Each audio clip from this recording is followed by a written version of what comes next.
What's up, guys? It's Toad. This is Better Off Dead for college football week 3. I'm going to have 3 plays that I'm breaking down this week as it's another situation where we had a lot of cupcake games in the previous week, so there aren't as many teams coming off of huge games, which I like to fade teams like that. That's kind of the main thing that I do here, but let's get right into it. Although I did win my baseball game earlier today, so I'm happy about that. Detroit Tigers, no sweat, baby. Let's take a look at what we got going on here. So the first college football play I'm going to look at Iowa State at the University of Ohio. And there are a couple of things going on here. Actually, more of a situation than I thought that there might be to begin with. I'm going to be playing Ohio +3 here for a whole bunch of different reasons. First of all, you just look at the line here, and you got Iowa State, big conference team. I think they're still in the Big 12. Big 12 team going up against a MAC team. The MAC sucks. How are they only a 3-point favorite? It's basically like pick the winner here. So, of course, the public is going to want to be on Iowa State. As you can see here, they are to the tune of 67% of the tickets, only 51% of the cash, although the line looks like it's actually moved up from 2.5 to 3. That's fine. It looks like it might even be headed to 3.5. I'll grade this at +3, though. That's fine. I would take +3, +3.5, either way. We're getting nice value here. I think it's kind of a trap, like I said, because the team that's perceived to be the way better team, and they are the somewhat better team, it just looks way too easy to take Iowa State. And then if you look into what's actually going on here, and the other thing here is it's a 3-point line, and the total in this game is very low, 42.5. So it means that those points that you're getting as an underdog are worth much more when you have a game that's expected to be that low scoring. The points are at a premium. So +3 looks even better when you see, and it looks like the under is getting played here, because last I saw this was 44, and it's down to 42.5. So that makes me like taking the underdog even more here. But when you look at the situation that we got going on here, Iowa State is in a bad spot. I would say this is a sandwich spot. This is going to be like the first one of the year that I'm actually going to refer to as a sandwich spot. Love sandwiches, not just the food, because I am a fat ass, but when you have a team that's coming off of a much bigger game than the game that they're currently playing, and they have a bigger game on deck, that's going to be a sandwich. And what we have here with Iowa State is that they are coming off, even though they lost the game, they're coming off a big rivalry game. Their big in-state rival against Iowa, and they lost that game, but it was a tough, I believe it was a pretty low-scoring game. That's a big game that Iowa State's coming off of, and they have to play the lowly MAC squad of Ohio on the road. And up next, their Big 12 conference play starts with Oklahoma State, who's not really the best team, but still a much bigger game than this. So this is definitely sandwiched in the middle there. And it's like, why is Iowa State only laying the 3 here? Well, the books are taking a little bit of a stand here. They know they're going to be getting the majority of the money on Iowa State at that number. So even though it is moving up a bit, possibly for that reason, because they want to try to balance it out a little bit more. But I think putting it out at 3, I think they're kind of like taking a little bit of a stand. Well, actually, it looks like they put it out at 2.5, which I think really means they're taking a stand, because they know at 2.5, they're going to get a bunch of people coming in on Iowa State there, the recreational guys. It looks way too easy. Again, it's a bad situation there. And then on the other side of the game, Ohio, what did they do last week? They're coming off. These games just don't look very good. Now, if you have been following me, you know I was on Ohio in week 1, and that was a game where Rourke, their quarterback, went down. He was coming back last year. He had, I believe, like an ACL tear or something like that right at the end of the season, missed their bowl game. Came back to start the season, and he retore it, or maybe I guess he just sprained it, like really early on in the San Diego State game, and that just went awry because of that, and unfortunately I lost that bet. But then since then, they've done really nothing. They played Long Island U, who cares, and then they barely made it by FAU, and this is not basketball here. FAU's football team, even though they are actually, they've been decent the last couple of years, they're not that great. And nobody's going to pay attention to these scores and think that Ohio is any good at all. But if you look a little bit deeper, Rourke actually came back. So he missed the game against Long Island. He came back against FAU, and he didn't have that great a game. But you could say that maybe that was like the reverse injured player theory coming into play there, where you get your star quarterback back, as Rourke is one of the stars of this team. He's been on the team for a while. And, they could have been a little bit rusty, trying to get that chemistry back a little bit, not paying that much attention to FAU perhaps because they have a bigger game against Iowa State. If you look at their schedule, in a way, you could say this is like their biggest game on the schedule because it's the one time they're stepping up and playing this bigger conference team, because the rest of this is just MAC play after this. So this is like a big game. It's a home game for them. I think they're going to be up for it. They're going to want to play it. They get to play a bigger name team. Iowa State's not that good this year, but they've been good in recent years. It's a big name team, so all of that puts me on Ohio, makes me want to play Ohio. And Iowa State a little bit down this year, like I said. Their offense is certainly not that good, which is why you see the total as low as it is. Ohio, actually, their offense, as I mentioned back in week 0 when I was talking about playing them, their offense is actually pretty high scoring. They're pretty good, and they have a lot of returning starters from last year, which is another thing that I like. These guys have played together for a while, so this isn't just like some shitty MAC team. Like, Ohio knows what they're doing. They got that experience. Like, just all of the above just puts me on Ohio there, so that's going to be that one. Ohio +3 is going to be the play for that first play that I'm talking about there. Next game that I'm going to be talking about here is going to be East Carolina +8.5. And if you look at this one, this is a spot that I just looked at briefly. I just found it. And you can see, again, you got this market discrepancy here. You have 80% of the tickets coming in on App State, according to this. Only 55% of the money, however, which means there's a pretty big discrepancy there. The bigger money seems to really be against where the smaller bets, the public guys, are going here. And the line has actually moved down from 9 to 8.5. So against where the public is, that's some reverse line movement there, which is another strong indicator I like to look for. Means the bigger bets, some of the pros, they're playing East Carolina here. And if you look into this, because the first reason I started to look at this was because of what Appalachian State did last week. Well, and of course, the public is going to be on App State as well, because nobody pays any attention to East Carolina, and App State is kind of a known quantity in football at this point. Like, they've been around, like they've been pretty dominant in their lower conferences recently. They're in the Sun Belt right now. They've been getting to bowl games, winning these small conferences, doing well. So people know who they are at this point. They make noise, and it seems like they continually make noise against North Carolina. And in this case, this is the first thing I looked at. They played North Carolina last week, which of course is like an in-state big brother there. They had this crazy game where they wound up losing, I believe, in double overtime. So they had a double overtime game against like their in-state big brother rival, North Carolina, a real step-up game, a ranked team, and fell just short of them, losing in double overtime. So this is like hangover effect is going to be in play here. It's like, how is Appalachian State going to really get up off the mat after such a huge game? And they get East Carolina coming in. East Carolina has done absolutely nothing.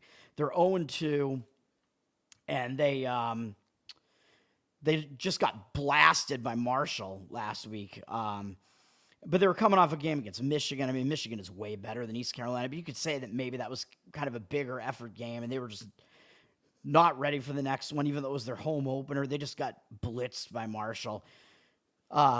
Nobody's going to want East Carolina, want any part of them at all. App State, obviously, is the better team, but they're not that much better. So, obviously, as I said, for all those reasons, this is going to be a play on East Carolina +8.5. Seems good to me. I forget who App State has next, though. They have Wyoming next, so you could argue a slightly bigger game. But that's pretty simple there. App State coming off a huge, tough loss to one of their big in-state rivals in UNC. Don't know how they're going to get back up off the mat after that. East Carolina, that's going to be the play, +8.5. And finally, Something I don't do often is get involved in a game with a spread that's this big, but I think the situation dictates it. So usually I kind of avoid, even though the spread is like the great equalizer. Obviously, you have a team that's much better versus a team than the team that they're playing. But the line is just so big that obviously that counteracts how good the team is or what the discrepancy in talent level is to some extent. Although I tend to get afraid to get involved in games with a spread this big just because the team is so much better. They tend to dictate the score if they want to. But in this game here, I just don't think that. I think the situation is so bad for Texas that I have to go against them here. So I'm fading Texas. You can see here it looks like the market is kind of giving me some agreement there. 63% of the tickets are on Texas. 62% of the money, however, is completely on the other side on Wyoming.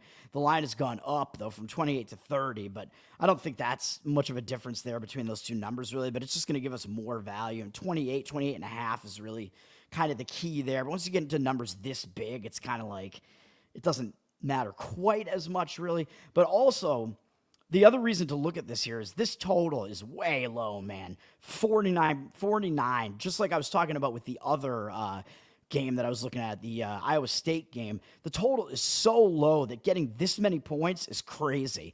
Like, this is one of those games where books are probably not going to allow you to parlay, even though I always say parlays are sucker bets because they're two independent results and linking them just makes no sense, and books won't give you good enough odds if you happen to win that bet. It's just not good enough odds, so you never want to do it, except if it's a correlated parlay, and the most correlated that you can get is playing an under on a total that's like a low total and the underdog in the same game. But this would be so correlated, books are probably not even going to allow you to parlay the underdog here, Wyoming, plus the points with the under because it's so correlated here. I mean, Texas being a 30-point favorite in a game with a 49 total is basically saying Wyoming's like not even going to score here. So these points, getting all those points looks even better to me with a total that low with a game that's expected to be fairly low scoring. But the situation, as I was indicating, this is a really bad situation for Texas. This is the type of situation I look for. I just wish that Texas was playing like a Big 12 game or something here that's a little bit better than this. But Texas, we all know what they did last week. They went into Alabama and they beat them. One of the top teams in the nation. Texas, this was like their legitimizer game, I would say, even though it's this early in the season. They moved up to a 4 in the rankings, which would put them like in the playoff picture early. That is the game where we came in, we went on the road. I believe they were 7-point underdogs, somewhere around there, 7.5. I thought Alabama was probably going to cover that one. And Texas showed up, went in there into Alabama's house and beat them. That is a huge win, huge win.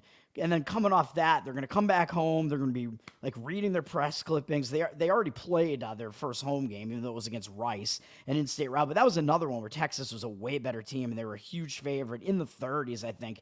And Texas didn't really want to show that much, and it was a look ahead because they had that huge game after that. So I think Texas did not cover the spread in that one. Could be a similar type of thing here, where this is a sandwich, really, because they're coming off, not only are they coming off that huge game, but they have conference play starting next, and that's at Baylor. Even though Baylor might be down this year, it looks like they probably are, but that's still a big game. It's Big 12. Baylor has been a name in football for quite a while now. Texas could just look right past Wyoming here, and we're getting so many points with Wyoming here. Up to 30. I think it's good. Wyoming, I mean, they're not necessarily a pushover. I mean, they are 2-0. They beat Texas Tech out of the gate, although arguably Texas Tech was maybe looking ahead a little bit to the Oregon game, which I don't want to talk about that really, although maybe I will in a second. But then they play Portland State, where that's a game they're just not going to show anything. Nobody's going to be impressed, really, with Wyoming beating Portland State, but they beat Texas Tech as like a double-digit underdog, so they're not really a pushover here. So anyway, Wyoming, that's going to be the play, the last play. Wyoming plus 30. So again, the plays here, Ohio plus 3, East Carolina plus 8.5, Wyoming plus 30, and I'm going to rant I'll rant a little bit here about that Texas Tech one just because, and in the NFL one, I'll rant about the Patriots loss because these are two that are just, they really get to me, man. The Texas Tech one, this is one of the worst beats that I have seen, man. One of the worst that I've taken. As you guys know, I gave out Texas Tech plus 6.5. I went 0-3 on the show last week. I'll admit it. It was not a good week. I really liked that Nebraska play and turnovers, and just the game went completely haywire. Texas Tech absolutely should have been a winning bet, a cover, if not an outright win there. I mean, they were covering for the majority of that game. They were winning the game with like 5 minutes left in the game, and then Oregon kicked a field goal, I believe, to go ahead 1, and it was a 1-point game. Oregon up 31-30, I believe, with very little time left. It got down to about a minute left. Texas Tech had the ball, getting up to around midfield. So at this point, basically, Texas Tech, it's almost like the worst that could happen is they're going to wind up not getting it to field goal range, maybe missing a field goal, maybe turn it over on downs, whatever it might be, and lose the game by 1. So you missed the money line, which is kind of unfortunate because I always sprinkle the money line on these underdogs, especially when it's a smaller underdog like that. Like to get that extra money there. I put 10% on the money line. So even if that doesn't cash, though, the plus 6.5 was like pretty much guaranteed. It was like over 99% that was going to cash at that point. The only way that cannot hit at that point, the plus 6.5, you're down 1 near midfield with possession with like a minute left, and if you lose the ball there, Oregon is just going to run out the clock, game over, and it's going to be a 1-point game. So it's like, all right, that's sealed. Texas Tech cover, nice win on the bet. The only way that they cannot cover at that point is if they give up a fucking defensive touchdown. And what do? Exactly that. A 42-yard pick 6, and they lose by 8, and they don't cover.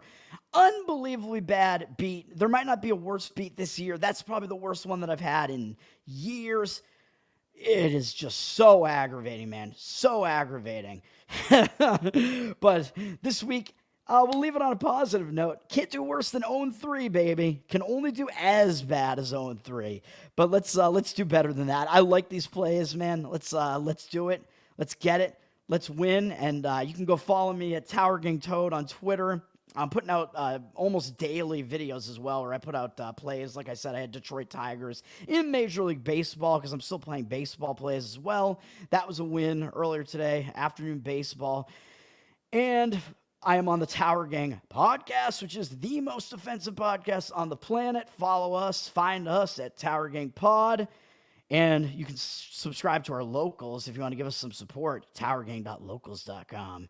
I'll say it in a sexy voice just to end it. Let's do it. College football week 3. Hell yeah. Better off dead.